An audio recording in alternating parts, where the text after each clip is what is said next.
आप देख रहे हैं बेधड़क खबरें। सध्या नीलकमल नाका हा खूप चर्चेचा विषय ठरला आहे आणि इथे एका मुलाचा अपघात झाला, परंतु या अपघातात नक्की कोण जबाबदार आहे हे कळत नाहीये।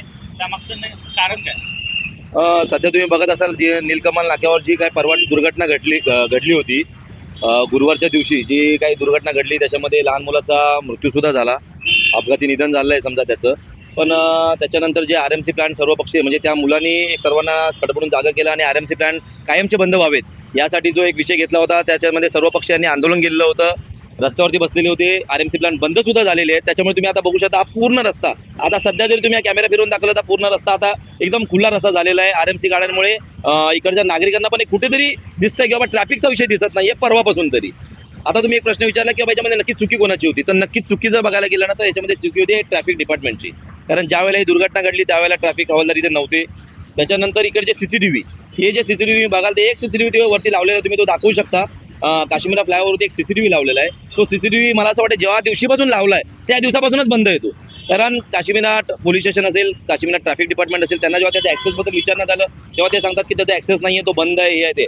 जर असे CCTV तुम्ही बंद असतील तर तुम्हाला कळणार काय इथे नाक्यावर काय चाललं ते। आणि नीलकमल नाका काय आता साधासुद्धा राहिलेला नाही आहे। नीलकमल नाका हा प्रशस्त नाका झालेला आहे, हा प्रत्येक ठिकाणी पोहोचलेला नाका की ते मोठी दुर्घटना घडलेली आहे आणि या दुर्घटना या नाक्यावरती वारंवार घडत होत्या। ठीक आहे, आता RMC प्लांट बंद केलेले आहेत, त्याच्यामुळे त्यांच्या गाड्या बंद, 200-250 गाड्या ज्या होत्या त्यांच्या त्या टोटली बंद झाल्यामुळे मे बी दुर्घटना नाही घडणार आणि प्रत्येक पक्ष इथे त्याची जबाबदारी घेतो सुद्धा आहे। पण मला असं वाटतं की जर समजा आपले आमदार साहेब जे 15 वर्षापासून इथे आमदार आहेत, ते आमदार साहेब असे डब्बे ठेवत असतील सामान्य नागरिकांच्या काय ते सामान्यांच्या हितासाठी असं त्यांचं म्हणणं असेल, संध्याकाळी 6च्या नंतर इथे येऊन बघावं त्यांच्या कार्यकर्त्यांनी, इथं याच डब्यामध्ये जुगार खेळत बसलेले असतात। म्हणजे या डब्याची गरज सामान्य नागरिकांसाठी नक्की होते का? मग ह्याचा निधी इथे वापरण्यापेक्षा बाबा या नाक्यावरती तुम्ही CCTV लावला असता किंवा या नाक्यावरती जर तुम्ही प्रॉपर CCTV लावला असता, इथं सगळं दिसलं असतं की बाबा इथे काय कोणाची चुकी आहे। कारण असं पण काही आता कानावर येते की बाबा त्या मुलाला पहिले कोणत्या बाईकवाल्यांनी धडक दिली, त्याच्यानंतर तो गाडीच्या खाली पडला, त्याच्यानंतर तिथून पटकन गाडी मागे होतीच, अशा गोष्टी कानावर येतात। आता काय खरं काय खोटे कोणालाच माहीत नाही, कारण RMCची जी गाडी ज्याच्यामुळे झालंय तिथं गाडी आता पोलीस स्टेशनला जमा आहे। पण जर CCTV प्रॉपर जर या नाक्यावरती CCTV असते, कारण मोठा नाका आहे,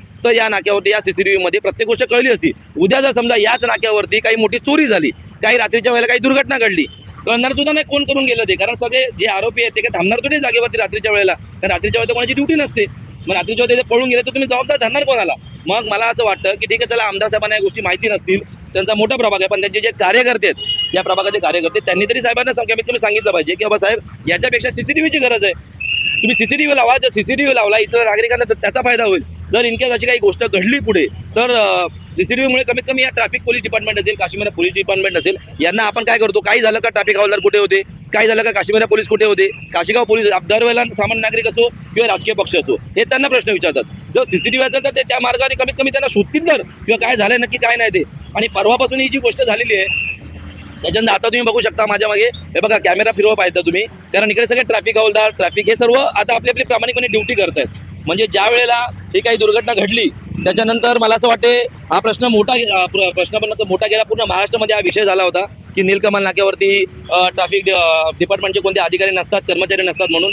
पण आता तुम्ही बघू शकता एक प्रॉपर प्रमाणे, मी तर सकाळपासून बघतोय की प्रॉपर प्रमाणे त्यांचे जे अधिकारी कर्मचारी आहेत ते ड्युटी करतायत कोणत्याही प्रकारचे। आणि ते आता माझ्याशी बोलले सुद्धा की आमच्या हातून इथे कोणती आता दुर्घटना होणार नाही किंवा आम्ही प्रॉपर लक्ष देऊ। ठीक आहे, त्यांचा 2 ते 3 दुपारचा जो टायमिंग असतो तो त्याच्या जेवणाचा टायमिंग आहे, तर ते बोले की त्यावेळेला पण आम्ही जाऊ तर इथे कोणाला तरी उभा करून जाऊ जेणेकरून ते ट्रॅफिकचा विषय होणार नाही। आणि मला असं वाटतं की या काश्मीरामध्ये या अशा ज्या घटना आहेत या RMC प्लांटमुळे घडत होत्या, RMC गाड्यांमुळे घडत होत्या, त्या RMC प्लांट आता बंद झाले आहेत, त्याच्यामुळे त्या घटना होणार नाहीत याची काळजी एक सामान्य नागरिक म्हणून आम्ही सुद्धा घेतोय आणि ट्रॅफिक डिपार्टमेंट असेल, पोलीस असेल, सर्व घेत आहेत। पण CCTV लावणं ही या काळाची गरज आहे, या काश्मीर नाक्यावरची तर कन्फर्म गरज आहे। तर मला असं वाटतं हा जर व्हिडिओ आमदार प्रताप सरनाईक साहेबांपर्यंत जर पोहोचत असेल तर त्यांना नक्की या गोष्टी मी कळकळीची त्यांना एक विनंती करतो की साहेब तुम्ही या नाक्यावरती CCTV लावा, कारण तुमचे कार्यकर्ते हे फक्त कुठल्या ना कुठल्या त्या गोष्टीमध्ये श्रेय घेण्याच्या मागे पुढे पळत असतील, त्यांना माहिती असेल। पण मला असं वाटतं या जागेवरती सर्वात जास्त गरज आहे ते CCTVची गरज आहे। तुम्ही जर या गोष्टीमध्ये कुठे एक फोन केला तर लगेच उद्या CCTV लागतील,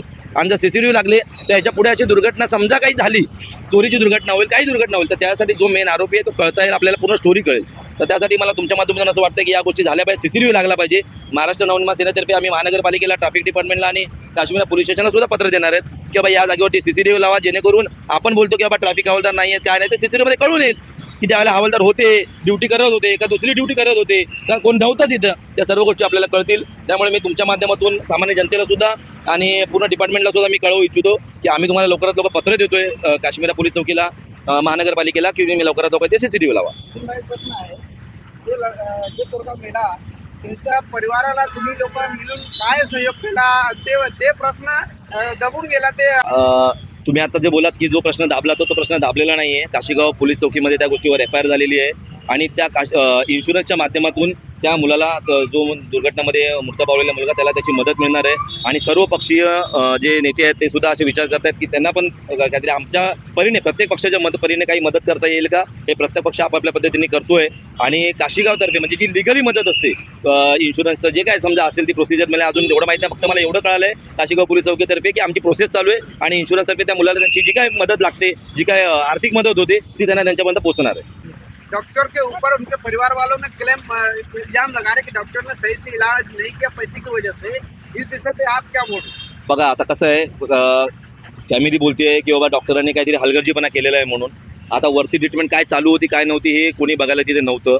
समजा जर ट्रीटमेंट नसेल गेली पोस्टमॉर्टम रिपोर्टमध्ये सर्व गोष्टी क्लिअर होतील आणि जेव्हा पोस्टमॉर्टम रिपोर्ट काशीगाव पोलीस चौकीच्या हातामध्ये येईल त्यावेळेला नक्कीच जर डॉक्टर हलगर्जीपणा केला असेल तर त्या डॉक्टर, मी तर बोलतो त्या डॉक्टरवरती कारवाई झाली पाहिजे. आणि ते जर नक्की हलगर्जीपणा झाला असेल तर ते डॉक्टर हॉस्पिटल कायमचं सील झालं पाहिजे. आणि या एक हॉस्पिटल जर तुम्ही असं सील कराल जर हलगर्जीपणा झाला असेल तर बाकीच्या हॉस्पिटलला पण तशी हे भेटेल की बाबा आपण अशा गोष्टी करू नये. आणि मला असं वाटतं काश्मीरात ना प्रत्येक मीराबंदरच्या प्रत्येक हॉस्पिटलला माझी कळकळीची विनंती आहे की अशी जर कोणतीही दुर्घटना होत असेल, तुमच्याकडे ॲक्सिडेंट पेशंट येत असतील तर ते पैसे देत आहेत का किंवा काय करतायत का, त्या कोणत्याही गोष्टीवर डिपेंड न राहता तुम्ही पहिले त्या मुलांची ट्रीटमेंट चालू करा. कारण तुमचे पैसे कुठे जाणार नाहीत, तो पेशंट तुमच्याकडेच आहे. तुम्ही पहिले पेशंटला वाचवा.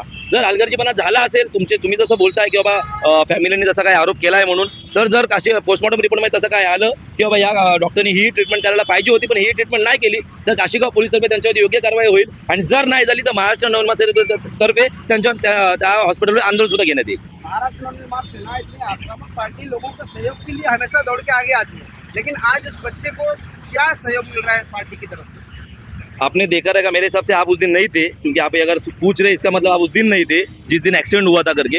एक्सीडेंट जब 12 बजे हुआ था, 12 बजे से रात को 2 बजे तक हम लोग पहला हॉस्पिटल मीराबंद अपना ये काशीगाव पुलिस चौकी यही इधर ही घूम रहे थे ना. हम लोगों ने उस दिन खाना खाया था ना घर पे गया था. और मेरे महाराष्ट्र में सेना नहीं, बीजेपी के स्थानिक नगर सेवक भी थे और पार्टी के लोग भी थे. सब लोग वो लोगों के साथ में थे कि बाबा आपको क्या जरूरत रहता है, आपको हम लोग से क्या हेल्प चाहिए पूछो. आप उनके जो समाज था वो समाज के लोग जो थे मारू और जो उनके समाज के लोग थे उनको ही पूछ सकते हो कि हम लोग उनके साथ में कितने टाइम थे, क्या क्या कर रहे थे. और उनको हम लोगों ने उसी दिन आश्वासन दिया था ये आपके बच्चे के साथ में हुआ, ये हमें किसी के बच्चे के साथ होने नहीं देंगे. और उसके दूसरे दिन सुबह 9 बजे से शाम को 6 बजे तक हम लोग रास्ते में बैठे थे RMC प्लांट बंद करने के लिए, जिसकी वजह से ये दुर्घटना हुई थी. तो ये नहीं है कि हम लोग हुआ तो उसका राजकारण हुआ या कुछ हुआ. हम लोग लास्ट तक वो बच्चे के साथ में थे, उनके पूरे फैमिली के साथ में थे.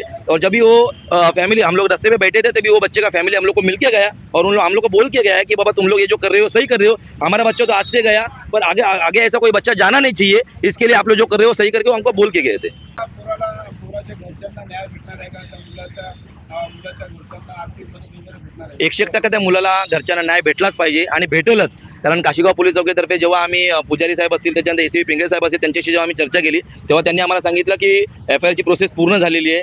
त्याच्यानंतर पोस्टमॉर्टम रिपोर्ट येतोय. पोस्टमॉर्टम रिपोर्टमध्ये जर समजा डॉक्टरने हलगर्जीपणा केला असेल असं दिसेल तर डॉक्टरवर सुद्धा कारवाई होईल. आणि आम्ही म्हणतो जर हलगर्जीपणा केला असेल तर कारवाई नाही, ते डायरेक्ट हॉस्पिटल सील करून टाका जर हलगर्जीपणा झाला असेल तर. कारण शेवटी तो कोणी असो, जर तो लहान मुलगा एखाद्या जीव जातो तर उद्या तिथे दुसरी सुद्धा दुर्घटना होऊ शकते.